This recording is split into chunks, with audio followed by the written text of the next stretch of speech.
અમદાવાદ મહાનગરમાં પરિવહન સેવા માટે બીઆરટીએસ અને એએમટીએસ નો લોકો ઉત્તરમાંથી પૂર્વમાં, પશ્ચિમમાં જવા માટે, દક્ષિણમાં જવા માટે ઉપયોગ કરતા હોય છે. રોજિંદા 6 લાખ કરતા વધારે મુસાફરો એએમટીએસ અને બીઆરટીએસ નો ઉપયોગ કરતા હોય છે અને મહાનગરપાલિકા દ્વારા ઝડપી સેવા બીઆરટીએસ અને એએમટીએસ ની પૂરી પાડવામાં આવતી હોય છે. મહાનગરપાલિકા દ્વારા આજની સ્ટેન્ડિંગ કમિટીમાં એક સિમલેસ ટિકિટ કે બંનેની વન મોબિલિટી કે બે બીઆરટીએસ અને એએમટીએસ એક જ આપણે વાત કરી કે ટિકિટની અંદર મુસાફરી કરી શકે, સિંગલ મોબિલિટી સિસ્ટમ માટેનું જે ટેન્ડર હતું એને મંજૂર કરવામાં આવ્યું છે. પરિણામે કોઈ પણ વ્યક્તિ સિંગલ ટિકિટ દ્વારા એએમટીએસ અને બીઆરટીએસ માં આપણે મુસાફરી કરી શકશે. પરિણામે તેના સમયનો પણ બચાવ થશે.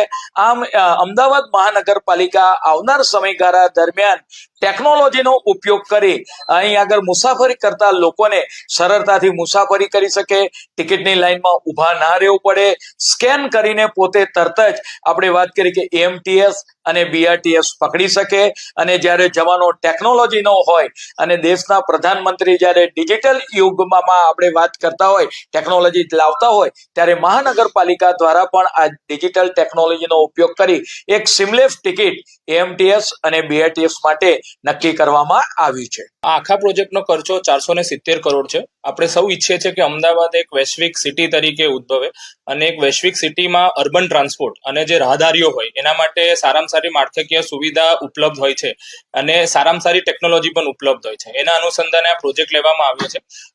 આખો પ્રોજેક્ટનું જે એક્ઝિક્યુશન છે એ 12 મહિનામાં થશે. એના પછીનો જે સમયગાળો છે એમાં આખું O&M નો આના અંતર્ગત પણ લઈ લેવામાં આવ્યું છે. પ્લસ આપણે સૌ જાણીએ છીએ કે ટેકનોલોજી કોન્સ્ટન્ટ અપડેટ થતી હોય છે, તો આગામી 5 વર્ષ પછી આ જ સિસ્ટમ એમાં હાર્ડવેર અને સોફ્ટવેર એમાં જે બી સુધારો થશે ને સૌથી લેટેસ્ટ એમાં એડિશન થશે એ હાર્ડવેર અને સોફ્ટવેર આ એજન્સીમાં વિનામૂલ્યે આ જ ખર્ચામાં આખી સિસ્ટમનું રિપ્લેસ કરવાનું રહેશે. એટલે આપણે નથી આ સિસ્ટમ અત્યારે પણ અદ્યતન કરવા જઈ રહ્યા છે, એનું O&M નો ખર્ચો બી આમાં લઈ લીધો છે, પ્લસ ટેકનોલોજીનું જે અપગ્રેડેશન થશે એ બી આમાં આપણે આવરી લીધું છે. પ્લસ આમાં એક યુનિફાઈડ જર્ની પ્લાનર બી હશે કે તમે તમારી કક્ષાએથી કોઈ બી, ધારો કે હું કોઈક જગ્યાએ ઉતર્યો ને એએમટીએસ લીધી, એના પછી બીઆરટીએસ ને એના પછી એએમટીએસ ક્યારે કયા ટાઈમે મને મળશે એ આખું યુનિફાઈડ જર્ની પ્લાનર બી આમાં થશે. એક બીજું આમાં એડિશન ખૂબ જ સરસ વસ્તુ એવી છે કે આપણે જે બીજી સેવાઓ છે ટ્રાન્સપોર્ટેશનની એ બી આમાં લઈ લેવાના છે. એટલે અમદાવાદ મ્યુનિસિપલ કોર્પોરેશન દ્વારા એએમટીએસ બીઆરટીએસ નું સંચાલન થાય છે, સાથે સાથે સરકારશ્રીની જીએસઆરટીસી, ઇન્ડિયન રેલવેઝ, મેટ્રો અને સાથે સાથે હાઈ સ્પીડ રેલ જ્યારે બી થશે ત્યારે સિંગલ એક જ ટિકિટમાં તમે કરી શકશો. એટલે કોઈ વ્યક્તિ સપોઝલી બરોડાથી અહીંયા ટ્રાવેલ કરતો હોય તો જીએસઆરટીસી ની બસ લેશે, એ જ ટિકિટમાં સિંગલમાં જ ત્યાંથી સીટીએમ થી બીઆરટીએસ લેશે, બીજી જગ્યાએથી ઉતરીને એએમટીએસ લે છે. અને એક સારી વસ્તુ એ છે કે લાસ્ટ માઇલ કનેક્ટિવિટી, એટલે કોઈક જગ્યાએ જો હજુ બી 1 કિલોમીટર સુધી કદાચ એએમટીએસ ના હોય તો ઉબર ને ઓલા બી આમાં લઈ લેવામાં આવે છે. એટલે એક જ ટેપમાં તમે એક જ ટિકિટમાં તમે જ્યાંથી ચડ્યા ત્યાંથી ઉતરો છો ત્યાં સુધીનું સિંગલ ટિકિટિંગ આમાં લેવામાં આવશે. એક કાર્ડ સાથે સાથે સિંગલ મોબિલિટીનું આમાં એક એપ્લિકેશન બી છે, એમાં QR કોડ યુનિક જનરેટ કરવામાં આવશે. તમે એમાં 1500-2000 નું જે તમારી અમાઉન્ટ લોડ કરશો, તમે જેટલું ટ્રાવેલ કરશો એ પ્રમાણે ઓટોમેટિક ડિડક્શન થવામાં આવશે. પ્લસ સાથે સાથે વોટ્સએપ ને ચેટબોટની બી સેવા લેવામાં આવી છે કે તમારી ટિકિટ વોટ્સએપના થ્રુ તમે સ્ટાર્ટિંગ ને એન્ડ ડેસ્ટિનેશન નાખશો તો વોટ્સએપના થ્રુ બી એક QR કોડ જનરેટ થઈને ટિકિટ જનરેટ થશે. એટલે ખૂબ જ ટેકનોલોજીથી લેસ અને ખૂબ જ અદ્યતન સિસ્ટમ આ અમદાવાદમાં આપણે લાગુ કરવા જઈ રહ્યા છે. મહાનગરપાલિકાની અંદર જ્યારે ટાઉન પ્લાનિંગ સ્કીમ ફાઇનલ થાય ત્યારે કેટલાક પ્લોટ સેલ ફોર કોમર્શિયલ અને કેટલાક પ્લોટ સેલ ફોર રેસિડન્સ હોય છે. મહાનગરપાલિકા દ્વારા અવારનવાર તેનું ઓક્શન કરવામાં આવતું હોય છે અને એ ઓક્શન કરીને તે પૈસા વિકાસના કામ પાછળ, શહેરીજનો પાછળ વાપરવામાં આવતા હોય છે. ગત સમયગાળા દરમિયાન જે ઓક્શન કરવામાં આવ્યું એમાં સિલચ, સોલા અને વસ્ત્રાલ એ 4 પ્લોટોનું ઓક્શન કરીને મહાનગરપાલિકા દ્વારા એનાથી 441 કરોડની આવક મેળવવામાં આવી છે અને આ 441 કરોડ રૂપિયા નગરજનોના વિકાસના કામો, રોડ, રસ્તા, પાણી, ગાર્ડન, તળાવ, અન્ય સુવિધા પાછળ એ વાપરવામાં આવતા હોય છે. પરિણામે નગરજનોની સુવિધામાં અનેક ગણો વધારો થશે. અમદાવાદ મહાનગરમાં પરિવહન સેવા માટે બીઆરટીએસ અને એએમટીએસ નો લોકો ઉત્તરમાંથી પૂર્વમાં, પશ્ચિમમાં જવા માટે, દક્ષિણમાં જવા માટે ઉપયોગ કરતા હોય છે. રોજિંદા 6 લાખ કરતા વધારે મુસાફરો એએમટીએસ અને બીઆરટીએસ નો ઉપયોગ કરતા હોય છે અને મહાનગરપાલિકા દ્વારા ઝડપી સેવા બીઆરટીએસ અને એએમટીએસ ની પૂરી પાડવામાં આવતી હોય છે. મહાનગરપાલિકા દ્વારા આજની સ્ટેન્ડિંગ કમિટીમાં એક સિમલેસ ટિકિટ કે બંનેની વન મોબિલિટી કે બે બીઆરટીએસ અને એએમટીએસ એક જ આપણે વાત કરી કે ટિકિટની અંદર મુસાફરી કરી શકે, સિંગલ મોબિલિટી સિસ્ટમ માટેનું જે ટેન્ડર હતું એને મંજૂર કરવામાં આવ્યું છે. પરિણામે કોઈ પણ વ્યક્તિ સિંગલ ટિકિટ દ્વારા એએમટીએસ અને બીઆરટીએસ માં આપણે મુસાફરી કરી શકશે. પરિણામે તેના સમયનો પણ બચાવ થશે.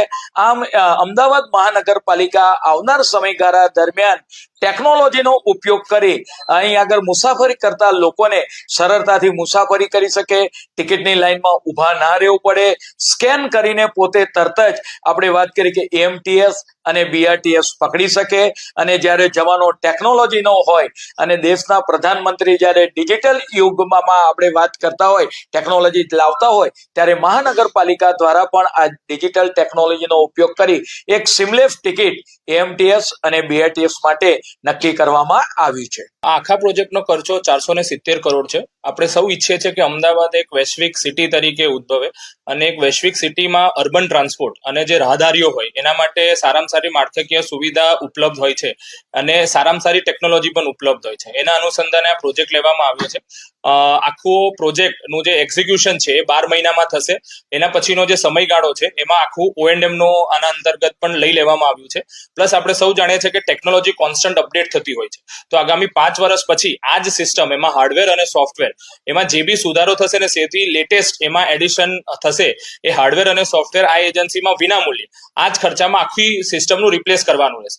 એટલે આપણે નથી આ સિસ્ટમ અત્યારે પણ અદ્યતન કરવા જઈ રહ્યા છે, એનું O&M નો ખર્ચો બી આમાં લઈ લીધો છે, પ્લસ ટેકનોલોજીનું જે અપગ્રેડેશન થશે એ બી આમાં આપણે આવરી લીધું છે. પ્લસ આમાં એક યુનિફાઈડ જર્ની પ્લાનર બી હશે કે તમે તમારી કક્ષાએથી કોઈ બી, ધારો કે હું કોઈક જગ્યાએ ઉતર્યો ને એએમટીએસ લીધી, એના પછી બીઆરટીએસ, એના પછી એએમટીએસ ક્યારે કયા ટાઈમે મને મળશે એ આખું યુનિફાઈડ જર્ની પ્લાનર બી આમાં થશે. એક બીજું આમાં એડિશન ખૂબ જ સરસ વસ્તુ એવી છે કે આપણે જે બીજી સેવાઓ છે ટ્રાન્સપોર્ટેશનની એ બી આમાં લઈ લેવાના છે.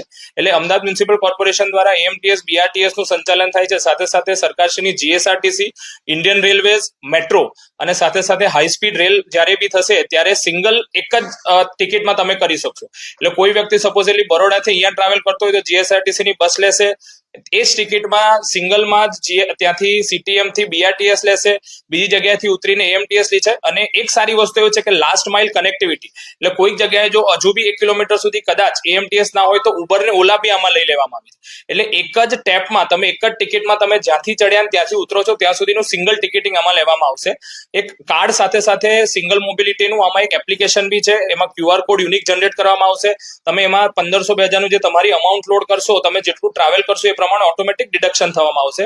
પ્લસ સાથે સાથે વોટ્સએપ ને ચેટબોટની બી સેવા લેવામાં આવી છે કે તમારી ટિકિટ વોટ્સએપના થ્રુ તમે સ્ટાર્ટિંગ ને એન્ડ ડેસ્ટિનેશન નાખશો તો વોટ્સએપના થ્રુ બી એક QR કોડ જનરેટ થઈને ટિકિટ જનરેટ થશે. એટલે ખૂબ જ ટેકનોલોજીથી લેસ અને ખૂબ જ અદ્યતન સિસ્ટમ આ અમદાવાદમાં આપણે લાગુ કરવા જઈ રહ્યા છે. મહાનગરપાલિકાની અંદર જ્યારે ટાઉન પ્લાનિંગ સ્કીમ ફાઇનલ થાય ત્યારે કેટલાક પ્લોટ સેલ ફોર કોમર્શિયલ અને કેટલાક પ્લોટ સેલ ફોર રેસિડન્સ હોય છે. મહાનગરપાલિકા દ્વારા અવારનવાર તેનું ઓક્શન કરવામાં આવતું હોય છે અને એ ઓક્શન કરીને તે પૈસા વિકાસના કામ પાછળ, શહેરીજનો પાછળ વાપરવામાં આવતા હોય છે. ગત સમયગાળા દરમિયાન જે ઓક્શન કરવામાં આવ્યું એમાં સિલચ, સોલા અને વસ્ત્રાલ એ 4 પ્લોટોનું ઓક્શન કરીને મહાનગરપાલિકા દ્વારા એનાથી 441 કરોડની આવક મેળવવામાં આવી છે અને આ 441 કરોડ રૂપિયા નગરજનોના વિકાસના કામો, રોડ, રસ્તા, પાણી, ગાર્ડન, તળાવ, અન્ય સુવિધા પાછળ એ વાપરવામાં આવતા હોય છે. પરિણામે નગરજનોની સુવિધામાં અનેક ગણો વધારો થશે.